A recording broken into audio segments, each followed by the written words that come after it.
Hey, hello, friends. Welcome. My name's Dan, and thanks for joining me today. I'm going to talk about. I'm a most of the time a fine artist, and I've spent most of my life in the art world as an illustrator. An illustrator is the telephone tells you what to do, and you do it for money. Got it? A fine artist, the telephone usually doesn't tell you what to do, and you do most things on spec. That is, you might make money, somebody might buy it. Okay, that's a general and over exaggeration. Hello. Thank you so much for abnormal dark serpent. What a name. You have got it exactly right. That's what I want to talk about. Drawing things out of your head. Thank you for paying attention. That is exactly correct most of the time, and that's what I'm going to demonstrate today. Uh, Most of the time, you do not want to draw out of your head, and here's why. But first of all, let me back up and give you this is a commercial job for an advertising agency. That's who most of my illustration work is done for, ad agencies.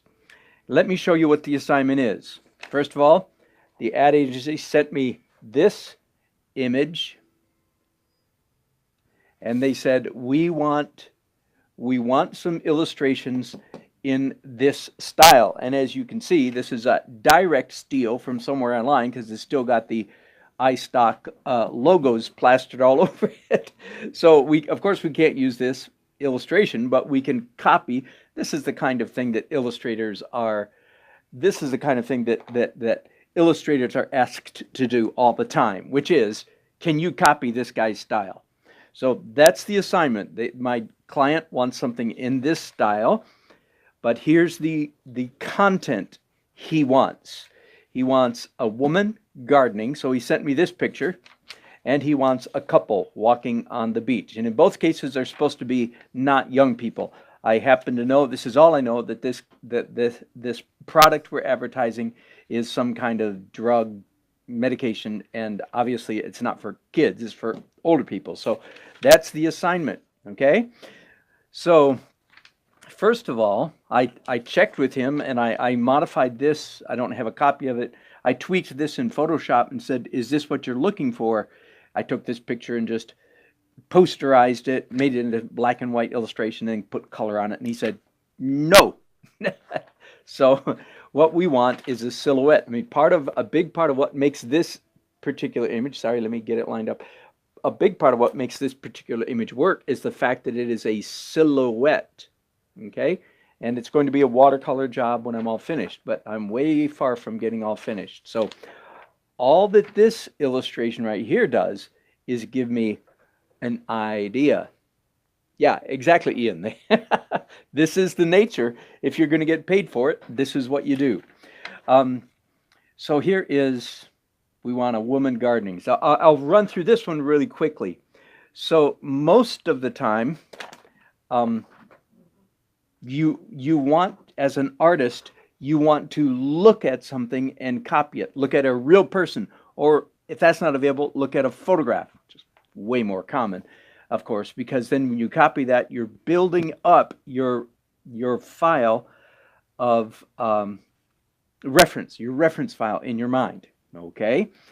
But as is so often the case, I couldn't find.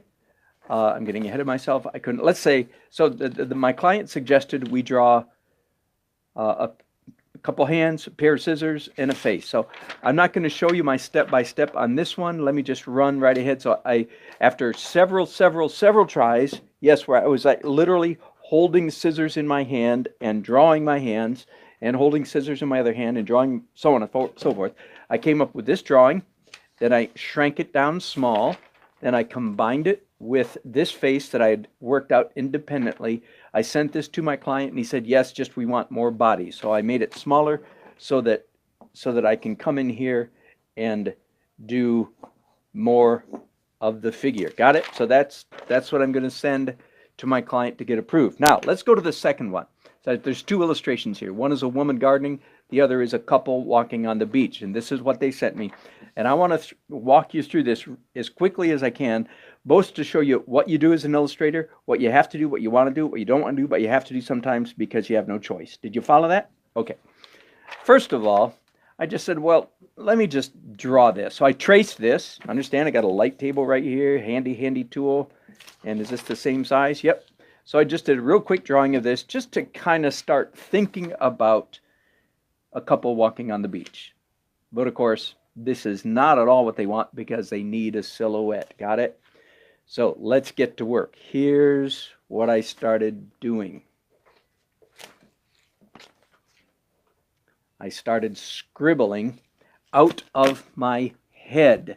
Now, why did I scribble out of my head? Well, let me take you over here to my computer just for a minute. And of course, I Googled, like any smart person would. I Googled, I'm going to give you a rocky ride here for a minute. I Googled, there we go. I Googled couple walking on the beach. And did I find any? Oh, you bet. Just like you, I found hundreds. Got the idea? Okay. But what didn't I find? What I didn't find, isn't this the way it is? I didn't find an older middle-aged couple walking hand in hand, profile, 2/3, 3/4 profile on the beach, etc.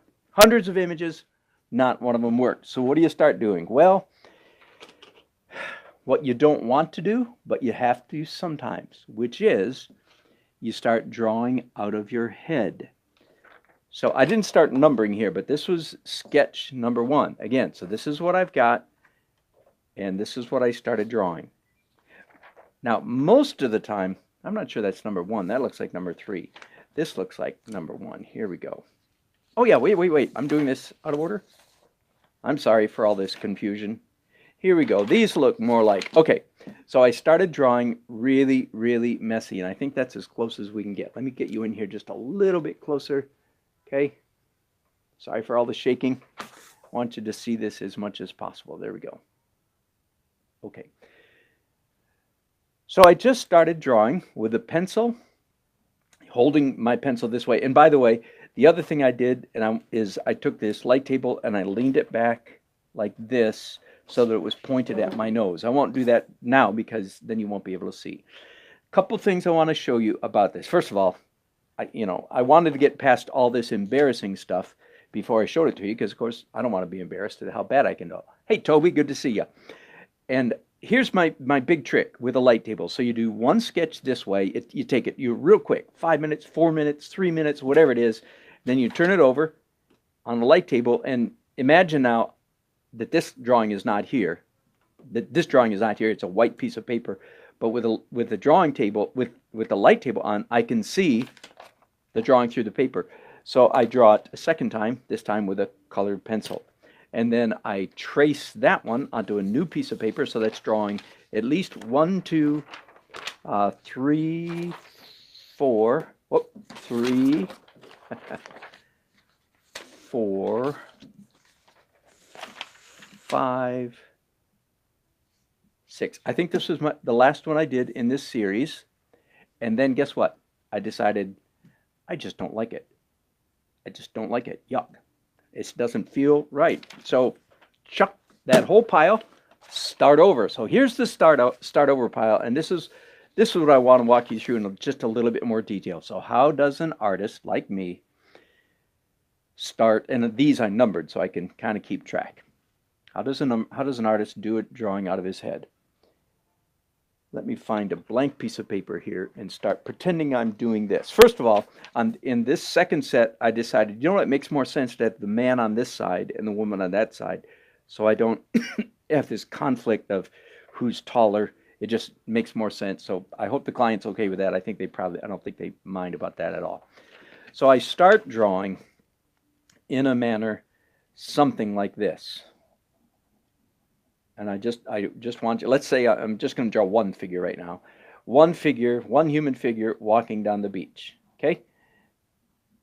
But there's a couple things I want to run by you really quick. Now, all of this obviously is just drawing out of my head, right? Which means this drawing can be no better than what's already logged away in my internal reference file in my head. Got it? This drawing cannot be any better than what's already in my mind. Does that make sense? Let's say it in a more negative way. This drawing is guaranteed to be just as good, but probably slightly worse than what's in my head. That means how much am I learning about the human figure while I'm drawing out of my head, huh?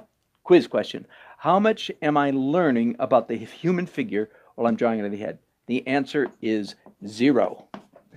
Let's make that a sad face. The answer is I am not learning anything. I'm pulling out of my head, and sometimes that needs to. So why am I doing this? Well, because today is not about learning. Today is about making money. Okay, so there are a couple things that I use in my mind while I'm drawing. One is I have it right here, and I actually didn't look at this while I was drawing, but I want to show it to you because it's part of what has built my reference file. It's one of these mannequin figures. This is a nice shiny new one. I have an old one over there that's been in my studio for literally decades, probably 30 years. This is sitting on my drawing table, and I move it, and I just reference it. So in this drawing, there are a number of things that I take away from this. I didn't have to look at it because all of this is firmly lodged in my internal reference file. Does that make sense? There was a time when I had to spend time looking at this thing and drawing it, but that's been years and years and years ago. It still sits there, and I still glance at it. So there's some things that I, especially using circles, I'm holding my pencil that bad way, using circles for several of these joints, the gut, the flexible part of the abdomen, the hips, and the deltoids, and a little bit at the elbows. So these circles, you can see it in this drawing right here. Let me zoom in again so you can see it. These circles right here, where do those come from? They come from years of looking at this. Does that make sense? Now, anyway, I improve on this. I don't copy it, but that's where that comes from. Let me show you what probably the book that has helped me the most in doing this, simply because I've drawn every single book, and this is George Bridgman. I've talked about him before.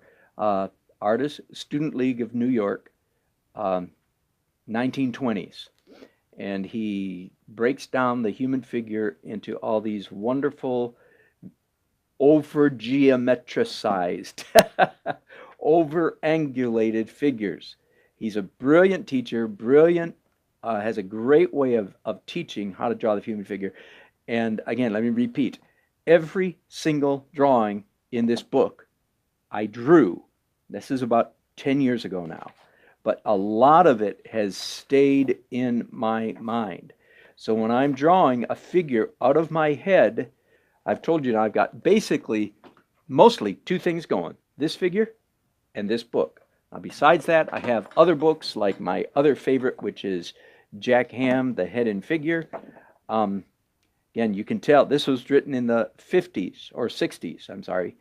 And he's brilliant. Now I have not drawn every drawing in this book. I wish that I had. One day when I go on vacation or something, I'm going to say, this is my project this week. Well, it'll take more than a week. I'm going to draw every single Abnormal Dark. Yeah, I like his style too. Very helpful. This is also very helpful. So those are my 2 favorite. Number 3 is Andrew Loomis, but this is 1 and 2, or 1 and 2. I don't know which.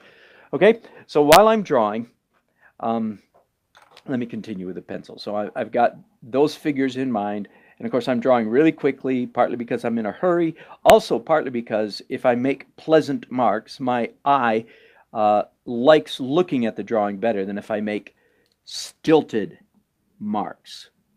Like I can draw a hand like this. You see what I mean?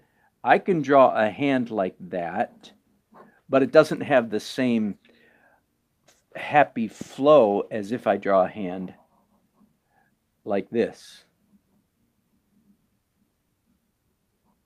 Do you see what I mean? Do you see the difference? This is stilted, stiff. This is expressive. So my eye likes this. I get a little happy buzz when I look at this one, which is a good thing. So I draw a figure. I've hardly finished that one, but let's pretend that's good enough. And then I turn it over, turn on my light table, turn it over, and I can see it from the back. You can't see it very well. And most of the time today, then when I drew it on the back, I make corrections. By the way, I don't know if you noticed, I just switched grip. Do you see that? On this side, I did what I call my sketching grip. But when it comes over here, I'm getting tighter. So I'm going to go ahead and go to a control grip, because it feels like it to me like it's time for some control. So again, this drawing is not quite as expressive as the one that I just did on the other side of this page. But that's all right, because I'm working now for a little bit more accuracy. And again, like just the way I drew that knee right there, that's a direct steal out of George Bridgman, okay? And a number of other books. By the way, there's a guy online. Let me advertise somebody else just for a minute. If you want some really good figure drawing stuff, look up this young man named Proko. He's disgustingly young for how good he is. Or he's disgustingly good for how young he is. Either one. Proko, there you go, buddy. Good stuff, good stuff. And of course, you can pay for premium content, or you can just get the free stuff. I haven't paid for the premium stuff, but he does excellent figure drawing stuff. So, and there's a whole bunch of people online, but he's one of the best. His production quality is. So as you can see here, this second drawing is kind of a combination of expressive, and of course, by the way, if you can't draw a naked person, then you can't draw a clothed person. Are you with me? If you can't draw a person, an anatomy with no clothes on, then you sure as heck can't draw an anatomy with clothes on. So yes, even though I'm not drawing the anatomical details, it's in the back of my mind. Excellent. Glad to hear it, Abnormal, that you learned to hold your hand in that crazy way.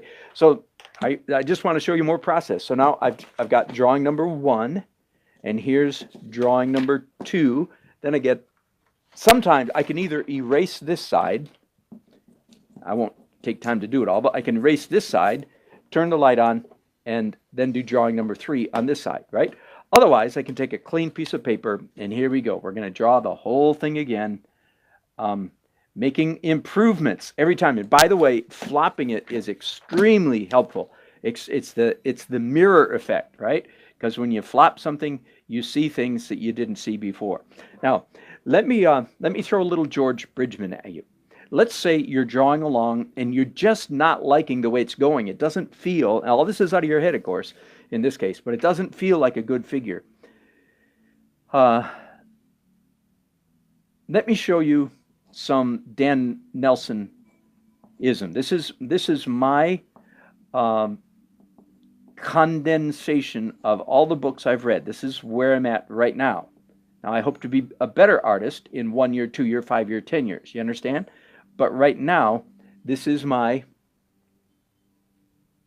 Hey, Jan, Slovakia. Good to have you, man. Good to have you on board. So if the drawing isn't going well, then I return to basics. In fact, one of the things about this assignment that I have from this company is that let me show you the original photograph, is that we are looking up at this couple. We're not straight on. I feel like that perspective is probably important to my client. So it's not just drawing a straight on, it's drawing somebody at an angle. What I'm showing you here is if my figure doesn't feel good, I go back to two things. I go back to this, and I go back to George Bridgman. Is that making sense? In other words, sure, I can start out drawing like this, all messy, messy and expressive, right?